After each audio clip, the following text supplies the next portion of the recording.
Bonjour et bienvenue dans cette vidéo de démonstration du fonctionnement de la plateforme de gestion des ambassades PGA en site. Aujourd'hui, nous allons voir comment fonctionne cette application du point de vue administration, donc au sein de l'ambassade, et du point de vue utilisateur, c'est-à-dire du côté des ressortissants. Alors, je rappelle que la plateforme de gestion des ambassades, donc PGA, permet de gérer les services consulaires. Et donc, nous allons voir dans cette vidéo comment ça marche. Alors, lorsque vous êtes sur l'interface de le tableau de bord du point de vue administration du côté de l'ambassade, nous avons ici, à première vue, 9 voire 10 fonctionnalités dans la gestion des ressortissants, des actes consulaires, des visas, des finances, des immobilisations, des audiences, des visites, du courrier, la gestion du personnel et un certain nombre d'activités. Nous avons ici quelques graphes qui résument un peu la situation, l'état actuel des choses.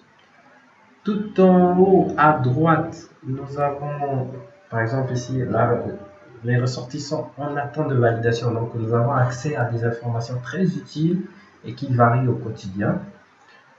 Les ressortissants en attente de validation, les demandes d'actes consulaires non traitées, les demandes de visa ou les audiences en attente de validation.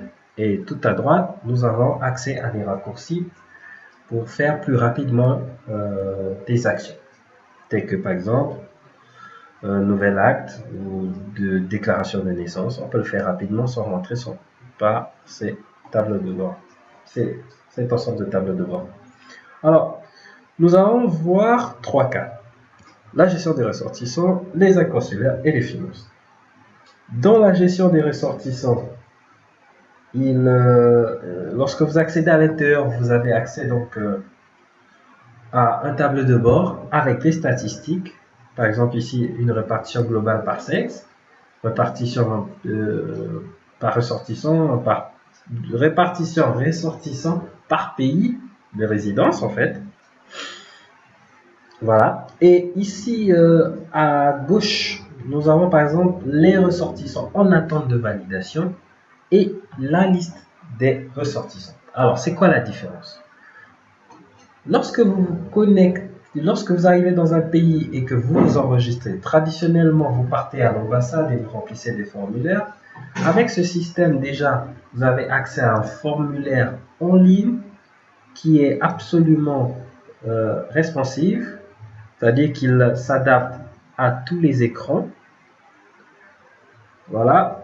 Autant pour moi, ça traîne un peu la connexion. Il s'adapte à tous les écrans, donc de téléphone ou de tablette.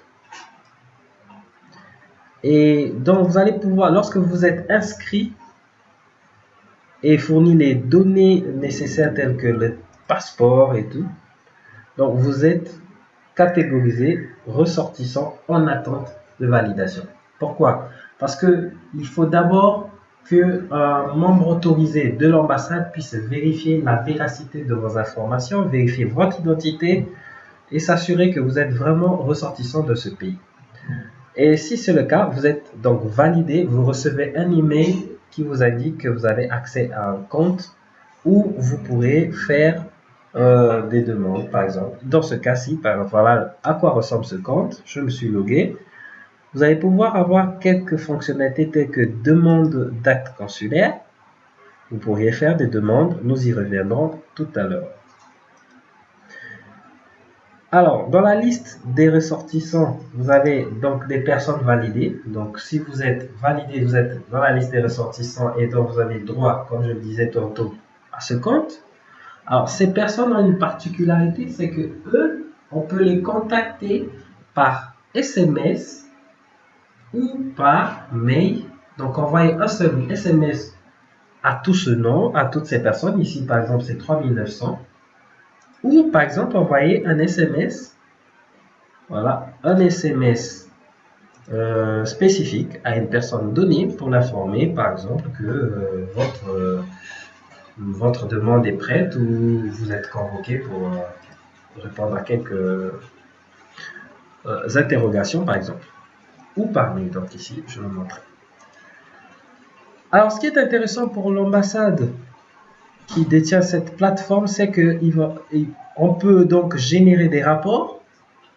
Dans ce cas-ci, par exemple, la liste des ressortissants, les statistiques des ressortissants, les ressortissants en attente. Enfin, je vais prendre les statistiques des ressortissants. Donc, ce rapport va nous décrire la répartition, par exemple, des ressortissants par pays sous juridiction. Dans le cas de cette ambassade qui utilise PGA sous le nom de girafe, donc nous avons 7 à 8 pays sous juridiction et on peut voir ici la répartition des données, combien a-t-on d'étudiants, de travailleurs, ainsi de suite. C'est assez simple et donc on peut imprimer cela et en tirer des analyses. Comment? Alors nous allons passer à un autre aspect des fonctions, c'est la gestion d'actes consulaires. Voici à quoi ressemble le tableau de bord des actes consulaires. Au niveau de l'ambassade, on va pouvoir connaître le nombre, l'état des actes consulaires ou la répartition des demandes par type d'actes consulaires. Alors pour revenir à cette interface du ressortissant qui va pouvoir faire une demande d'acte consulaire, ça peut être avis de confirmation, certificat, extrait d'acte de naissance. Bon, je vais prendre carte consulaire par exemple et effectuer ma demande. Ce qui est intéressant, c'est que ici, je vais pouvoir voir l'état de ma demande ou faire un suivi de ma demande d'acte consulaire. Là, c'est en attente et lorsqu'il y aura des évolutions, lorsque ça sera signé par exemple ou validé, je serai notifié.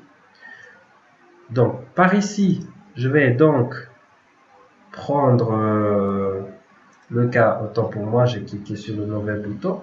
Voilà. Rechercher ma demande d'acte consulaire et vous allez voir que c'est assez simple de retrouver, de générer cet acte. Voilà. Donc, c'est moi ici. Je vais cliquer pour voir l'acte, valider la demande, l'imprimer.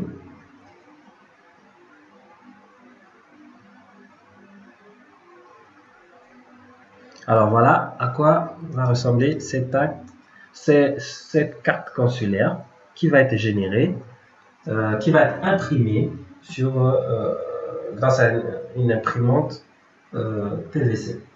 Et donc, le ressortissant va pouvoir être notifié lorsque je vais cliquer sur acte signé, va être notifié déjà par mail que sa demande est prête.